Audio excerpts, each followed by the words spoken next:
When we went to break, Kyle Busch had a lead of over half a second on Brian Vickers, and Vickers has run him down.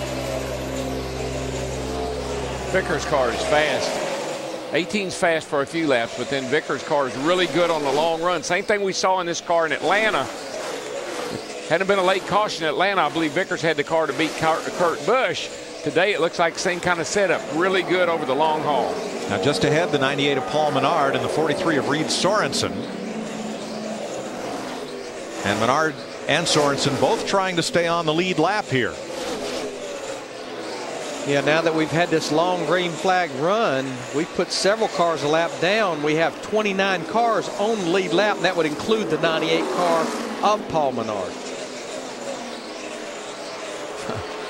Kyle goes low and Brian goes high. Menard gets up out of the way to let fall through here. Kyle go by, and he runs right up in front of Brian Vickers.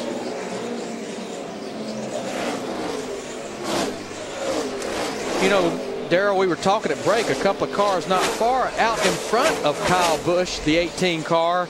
A couple of those Hendrick cars, they're on the verge of going a lap down. One would be Jeff Burton in the 24, or Jeff Gordon in the 24 car. The other would be Mark Martin in the 5 car.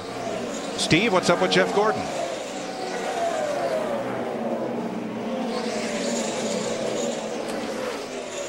Mike, the comment that he made a moment ago was his car was ridiculously tight in traffic. And see, early in the race, he was sideways loose. Now, I think traffic being part of the key, which this car, this team, they fight that a lot, Darrell. Okay, so what's happened to our weather? Yeah, we've got shade. Going back to overcast again. And there's some dark clouds looming over here off the first and second turn, so I think temp's gone down quite a bit. What a great battle for the lead right here between these two Toyotas. And this is the first time, boy, you could see that 18 car really wiggle up there in 3 and 4. This is the first time they've kind of been on equal ground as far as their 4 tires. Yeah, I just fresh tires. That 83's just got the long run set up. It's really working good for him. And that lap, he was about half a second quicker than Kyle Busch, and Brian Vickers takes the lead for the second time today. Vickers out of Thomasville, North Carolina. Former champion of what was the NASCAR Busch Series, came to the Sprint Cup Series in that same organization, Hendrick Motorsports, and is now the lead driver over Red Bull. If he hadn't lost that wheel here 2 years ago, that's another time he had a race won here. Lost the left rear wheel and ended up crashing, but had a bad fast car that day.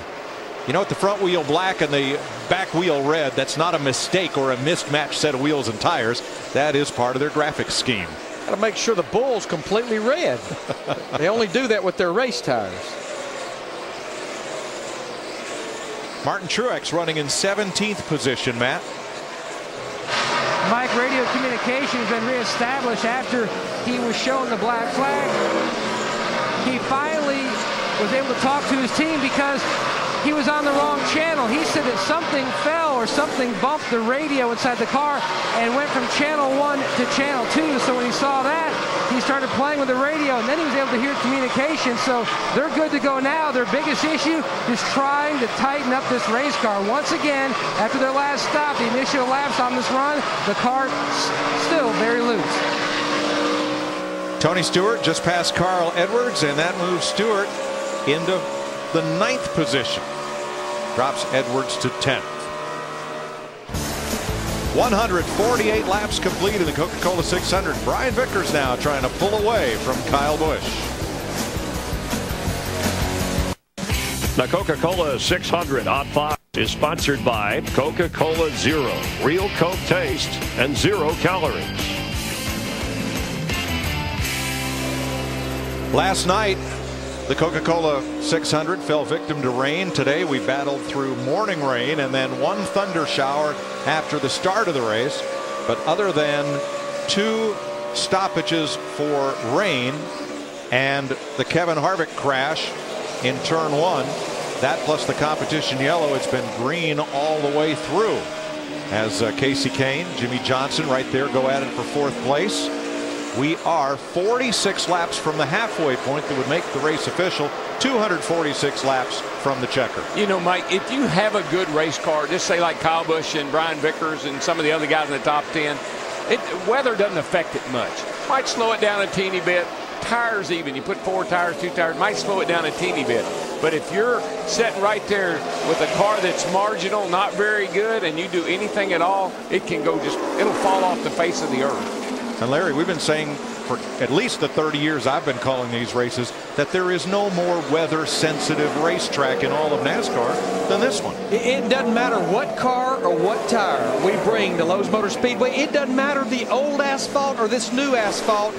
Trust me, a cloud covering can completely change the way that your car drives. Well, I think I know why, and of course I think I know why that 42 is getting ready to go by the 18. Juan Pablo going by Kyle here on the outside. Kyle got hung up in traffic back there. But Larry, the sun beams down on this racetrack in turns 3 and 4 all day long from high noon on, and that's what makes this track so treacherous. But I'm going to tell you, that 42 car, he qualified great. He qualified in the top 10, and he has been a solid top 5 car through the red flag, through the cautions, through the green flag pit stop that we had. That pass was set up by traffic, though, and Kyle used good judgment. Let him go. P2, leader running 64, 65 for you with a pass. Montoya now second. His teammate Truex is 17th. So what last year was a 4 and a 3 car team, Earnhardt Incorporated and Ganassi Racing with Felix Sabates has now condensed and combined into a 2-car team. They did run some races earlier this year with Eric Almirola in the 8 car, but Montoya has shown 34 laps. he is going to be a factor in this 600. And you know, I talked to Brian Patty, his crew chief, just a few weeks ago. They made the swap after the merger from Dodge to Chevrolet, and he said the biggest difference in our program has been the Childress Earnhardt engine package, the Earnhardt Childress engine package. He said what a difference that has made from what we were running last year with the Dodge program. And I think that's what we're seeing with the 9 car and the Gillette cars, or the Richard Petty cars this year. I think that engine is hurting them. I'm anxious to see the 9 car next week at Dover with the new Dodge engine, see how it performs. Let's have a look, courtesy of Terminator Salvation, of our point standings. There is the top 12 as they run, not as they started the race, but as they run. And look down there at 11th place. That would be Montoya moving into the top 12. He would be replacing Carl Edwards. And just outside the top 12, here are the drivers fighting back to try to make the chase for the Sprint Cup. Terminator Salvation is playing everywhere. Check it out at a theater near you. Mike, I think anywhere from maybe Clint Boyer 17th or 88 back, from there up to the top 7 or 8, there's a battle right there that could go either way anytime. Brian Vickers leading Juan Pablo Montoya by 2.2 seconds in the Coca-Cola 600 on Fox.